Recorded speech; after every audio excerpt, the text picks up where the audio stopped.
My name is Corey Oxman. I'm a senior animal trainer, and what is close to home with me is our animal ambassadors. Most of them were rescued animals that we have here at the park. When SeaWorld rescues animals, our priority, our goal is to return them to the natural environment. Some of them can't be returned due to injuries, and so we give them a second home here at SeaWorld. And some of them become our animal ambassadors, and you'll be able to see them in our new Sea Garden area at SeaWorld. So the Sea Garden includes animals that most of which have been rescued, and you can interact with them, learn about their amazing stories and how they came to SeaWorld, and then what we can do as citizens here to protect animals in the wild, not just in our own backyard, but all over the world. In our Sea Garden area, we also have 4 larger-than-life art sculptures made by the Wash to Shore Project. It's a not-for-profit organization based in Oregon that we've partnered with, and these sculptures represent the trash that has been washed ashore or found in the oceans that people just throw off their boats or leave on the beach, and this now trash has become huge art sculptures. So you'll see those in the Sea Gardens and learn about what we can do to care for our oceans and the animals that live in them. So if you guys have any questions, feel free to ask. As far as the animals are concerned, you talked about the Sea Garden and stuff like that. Is there going to be any other areas of the parks where the animals are sort of play a part in the 50th anniversary celebration? Of course, we'll have animal appearances at the front of the park in the morning. So as guests arrive in the morning, we'll have animals up here at the front. And then it's a sea of surprises. So you'll see animals all throughout the park, never know when you'll run into them. But your best bet is to see them in the Sea Garden area. Will there be any changes to any of the shows? We have all new shows coming up for the next 18 months. We have the new Shamu Night Show, Shamu Celebration, Light Up the Night, and that will be debuting soon in the next few months. All new music, all new behaviors. It's going to be a great time. And then we also have new animal encounters. The Sea of Surprises. We have a surprise squad.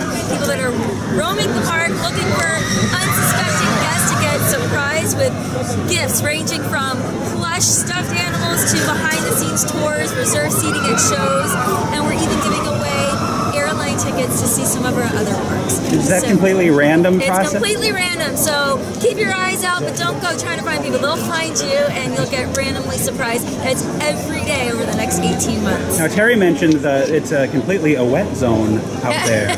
Getting me a little nervous. We have some splashing going on. We have the bubble makers over at the Happy Harbor area. So really throughout the whole park on all the pathways, you'll see things that you've never seen before at SeaWorld. What is your job on a daily basis? What would you do like today normally? Not doing blogger interviews. I'm an animal trainer, and I work with the animals that you'll see at the Sea Gardens. Okay. So I train them to be comfortable around guests, to travel. We go New York and Puerto Rico and into California, traveling with our animals to go on TV, so we get them used to all this kind of craziness that's going on.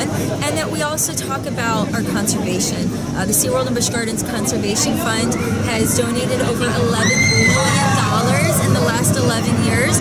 So I talk about that and how, the little things that you guys do. Just by coming to our parks, you're supporting the conservation efforts that we donate money to.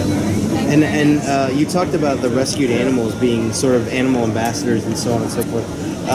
How do you train those animals? You were talking about taking them out of the park. Do the animal ambassadors do that? How do you train them for that if they do? We go in very short, slow steps. You don't want to overwhelm them too fast, so we'll, expose them to a few different people, a few different noises, and we really just base it on the animal's comfortability. When they're comfortable doing something small, then we'll bring them to something like this where there's a lot of people around.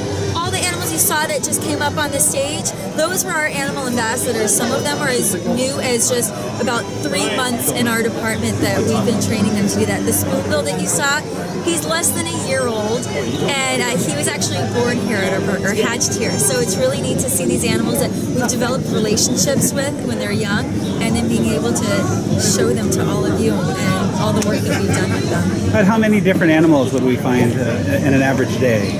Oh, it all depends. Some days you'll walk into our our Sea Garden area, and we'll have 8 different animal ambassadors are out, or sometimes you'll come in and see a flock of flamingos walking through the Sea Gardens with our 2 miniature horses munching on grass in the paddock. So now when you're talking about the 8 animals, you're talking about all at like one time. That could be. Wow, that's. If we have the people, we'll bring them out. Yeah. Yeah. Well, thank you very much. We appreciated it. Absolutely. Thanks for coming, and you guys have a great day. Thank you.